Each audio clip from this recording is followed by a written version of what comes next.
Well, I don't know anybody who likes him. I've never met anybody who actually likes him. I'm ringing because I have been watching your program since Trump came to power. Mm-hmm. And I wanted to ring up because of this whole tariff issue. Well, I mean, there were so many problems with Trump.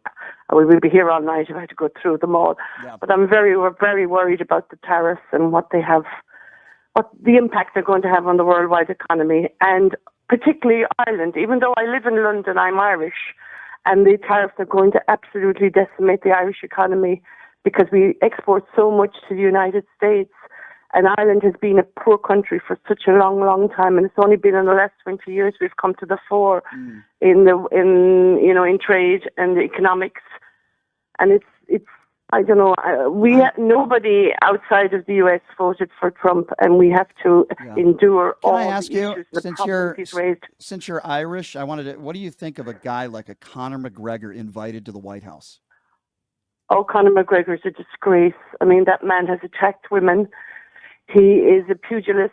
I could be going on about him all the time. I think most Irish people are absolutely despise Conor McGregor, and we are so ashamed of him. And for him to be at the White House representing Ireland on St. Patrick's Day was unbelievable to listen to. I mean, there's so many Irish people that Trump could have picked. Trump has a golf course in Ireland, which I am also ashamed of because it's very near where I come from and where my grandparents live. It's just across the road from where they lived and grew up. And I'm very ashamed of that as well. Yeah. Everything to do with Trump is a disgrace. What do people in London, what is your sense, your feel of your friends and people you talk to in London on what they think about Donald Trump? Well, I don't know anybody who likes him. I've never met anybody who actually likes him. I beg your pardon, I met one person that did, but out of all the people I know, people I work with, my friends, everybody, we just don't understand why he goes around attacking the rest of the world, why he's so angry and saying all these lies about the rest of the world. He keeps talking about how America is going to be a winning economy, how you're going to get all the money back with these tariffs and you're going to return business to the United States. Well, it may return some business, but how is America going to make money if it has pissed off the rest of the world? Nobody would want to buy America, and especially if America has destroyed so many economies. Yeah, I think you're right, my dear. And we're all with you. And obviously, people in this country, the imbeciles that voted for Donald Trump, many of them are imbeciles, maybe not all of them, but many of them. I'm sensing from you that I sense from a lot of other people from all sorts of parts of the world that call into this show, whether it be people who listen to this show from Canada, you're calling from London, you're Irish. You know, we have people call from the UK. We have people call from Mexico, people from all over the world. I'm very humbled that call into the show that echo a lot of the things, my dear, that you just said. You are absolutely right. And, there are times where I listen to Donald Trump talk. I listen to some of the things he says. I listen to some of his cult followers, and I'm embarrassed at times to be an American. And then people on the other side will say, well, why don't you move? Why don't you move to another country? I'm embarrassed because of people like you. I'm embarrassed because of people who support Donald Trump. I'm embarrassed for the people out there who put Donald Trump on a pedestal. I'm embarrassed that there are people out there that are saying, well, I like some of his policies, so I have no problem voting for an adjudicated rapist and a 34-count felon. I am embarrassed. And the fight has already started. It started yesterday with some dividends for Democrats in Wisconsin. We are seeing things turn a little bit in Florida, and we have to keep fighting. So Caroline Leavitt held a press conference this morning in the White House press briefing room. And this is not only a woman who is willing to lie for the president left and right, but she also doesn't do her homework, and she's not very bright. And today was certainly a perfect example of that. So I want to start with the little rift that Peter Navarro got into with Elon Musk. Peter Navarro and Elon Musk have not been getting along the last few days. And Elon Musk called him a moron, an idiot, and even some things that I can't even say on the radio. He retweeted some statements. So a reporter asks Caroline Leavitt about the rift that they are having with one another. And I want you to listen to the language that Caroline Leavitt used. Keep in mind, we're not talking about recess with a bunch of 10-year-olds, okay? Have a listen to what Caroline Leavitt said in response to the question. Listen to this. Deals. And then yesterday, Goldman Sachs put out a research note.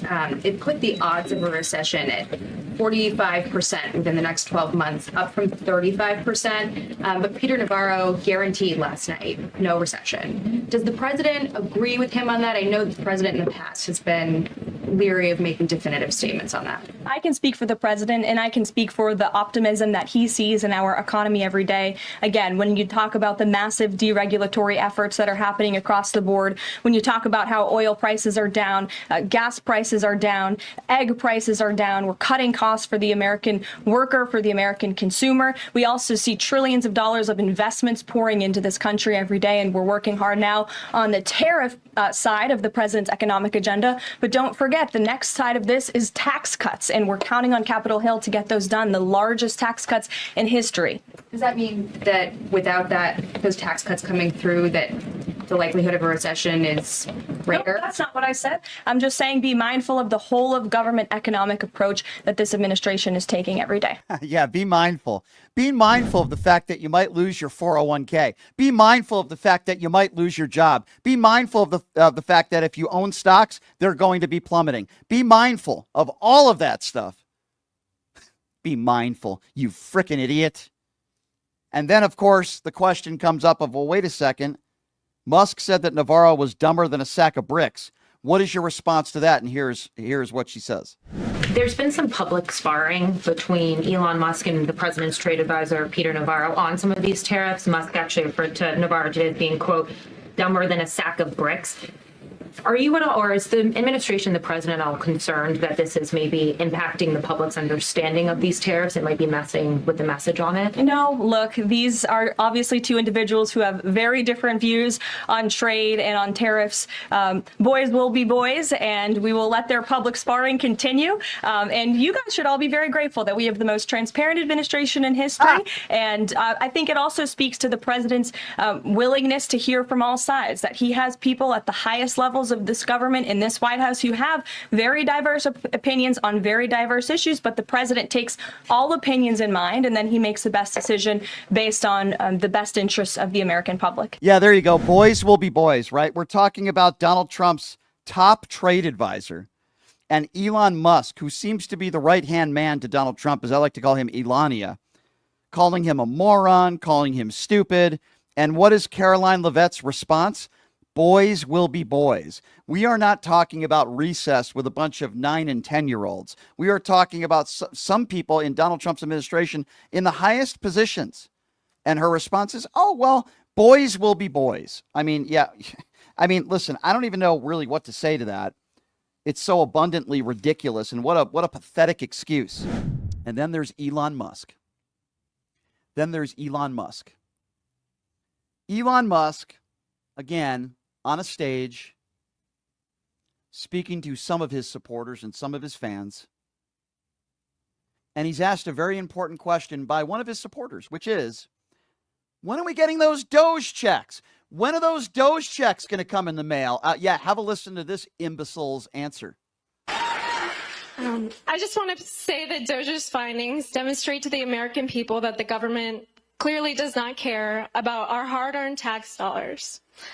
I'm only 26, but I can imagine it's frustrating for people who have worked their entire lives to see their tax dollars going to fraud, waste, and abuse. And you alone have contributed so much money to our government yes. via taxes, so thank you. You're welcome. But I'm sorry that your money's not being spent very well. You've clearly shown your leadership and team is capable of transforming our government into something better than what we see today. I just want to say I'm sure I'm not the only one who's wondering, but we know that Doge has found quite a bit of money, and we would like to see some of that returned to the American people. Do you have any information on when Doge checks would be written or sent out? Sure. Well, I guess we need to be successful at scale. We've made a lot of progress, but there's still a tremendous amount of work to do. Effectively, as government spending is made more efficient and spending is reduced, the tax by inflation is reduced. So one way or another, you will effectively be better off if resources in the United States are not wasted. When are you getting the check? So when are you getting the check? and it's